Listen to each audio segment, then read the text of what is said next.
Okay, so yesterday, if you tuned in, we talked about Disney coming under fire for its live-action remake of the classic fairy tale Snow White and the Seven Dwarfs. Well, Peter Dinklage said Disney was smart to cast Latina actress Rachel Zegler as Snow White, but pointed out that the story itself is problematic. Let's listen again. You're progressive in one way, but you're still making that backward story of seven dwarves living in a cave. What the are you doing, man? Have I done nothing to advance the cause from my soapbox? I guess I'm not loud enough. Okay, so here's the update. Disney is now responding. They are saying, quote, to avoid reinforcing stereotypes, we are taking a different approach with these 7 characters. They also said that they're working with members of the dwarfism community. So to talk more about this, I believe we have, he is. Yes, speaking of which, we are joined by comedian and actor Brad Williams and friend of Al Jackson's. Welcome to DBL. My man. Thank you so much for having me. I love the fact that Disney is working with members of the dwarfism community. I didn't know we had a community. I haven't been invited to the meetings. I don't know who our dwarf version of Al Sharpton is. I'm not quite sure. As long as there's not a podium, we're okay. Dwarfs don't do well with podiums. Too funny. So you never got the memo. But let me ask you this. Did you think what Peter Dinklage said, did you agree with him? And then I also want to know, because I'm just curious, did you personally find the original Snow White offensive? It's weird. What Dinklage said is essentially true. I do agree with him in that the original story was problematic. It may not have intended to be, but because little people don't have a lot of representation in the media, and this was kind of the first, that kind of set the stage, and it kind of set the stereotypes for all dwarves. Now, when I tell people, oh, I'm a dwarf, they go, oh, no, you're not. That's just a fairy tale. And it's like, I think I have a little more insight. People think that dwarfism in itself is a fairy tale, that maybe we all live together in a cottage, we're all old, we all have names that correspond with emotion, and we carry pickaxes to work, which I've done comedy in some really bad neighborhoods, still never carried a pickaxe to work. So what he said was essentially true, but I also don't want to take work away from little people that get jobs, because there's not that many. And I get it that when dwarf actors are trying to get something, when a new Snow White movie comes out, we all go cha-ching, finally. It's something that we know that we can be cast in.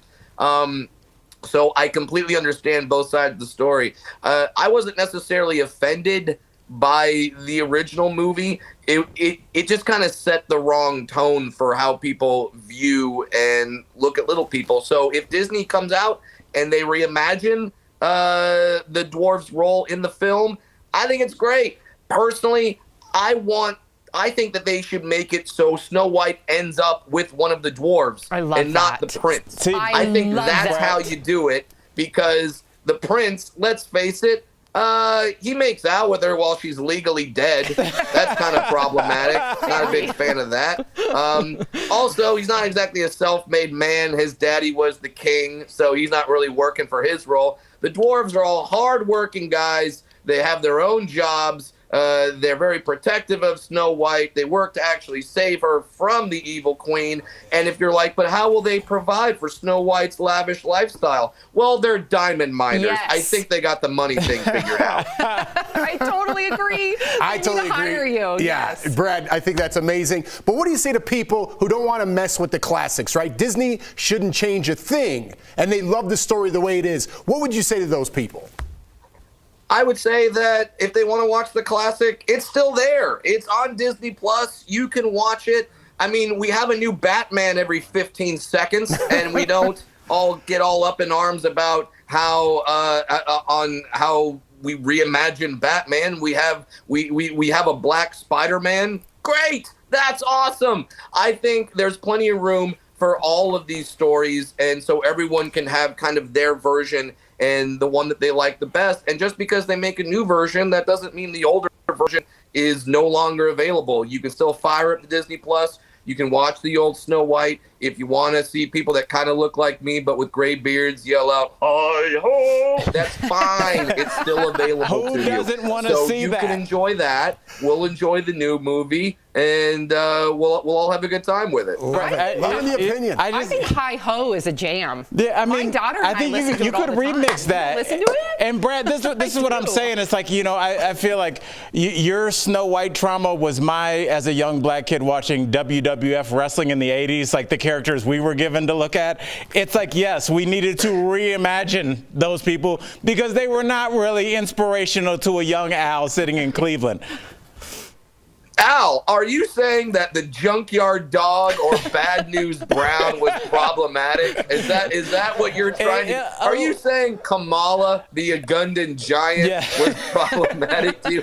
Wow, we're going on a deep 80s WWE dive right now, and everyone's just like, I thought this was Snow White talk. Yeah, I mean, yes, but here we are, and that's the beautiful thing. I think we're both comics, and we saw those stereotypes, and we disarm them with humor. So the next step, my brother, is like, how do we figure out how to get more roles for people in Hollywood, for little people in Hollywood? Because Peter Dinklage played, I think, the bad guy in X-Men.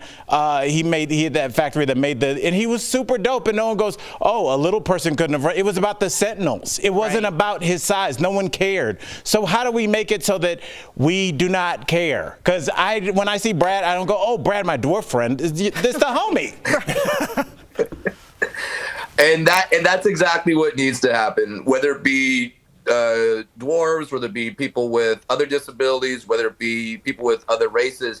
We have to start making roles where it's just that person in that role, and it's not all right, now we're going to the Chinese guy. It's like, no, it's just a Chinese actor who's playing a role. And that's all that really needs to happen, is that we just need – our default setting can't be, okay, well, this guy's straight white male. Our default setting has to be like, yeah, just put whoever in that part. It doesn't matter if they're in a wheelchair. It doesn't matter what race they are. It doesn't matter what gender they are. Just put them in the role. And if they can knock it out of the park and be good at playing the part, then that's all we really need. So it starts with that. And Dinklage is doing a great job with that. Right, Al, he has played a lot of these roles that you don't. So it's great. Thank you so much, Brad. And if you get a chance to see Brad anywhere in the country, one of the funniest human beings comedians alive, go see him. Yeah, in fact, if the prompter will scroll up, I'll give yes, BradWilliamsComedy.com, as simple as that, to find out when he will be in your town. Brad, we appreciate your insight, your humor, all of it. We need you in studio next time you're in Denver, brother. Next time you're in Denver, you got to come in. Thank you guys also very much. And Al Jackson is the absolute best. Love him. Hey, man, love you, brother. Yep. See you.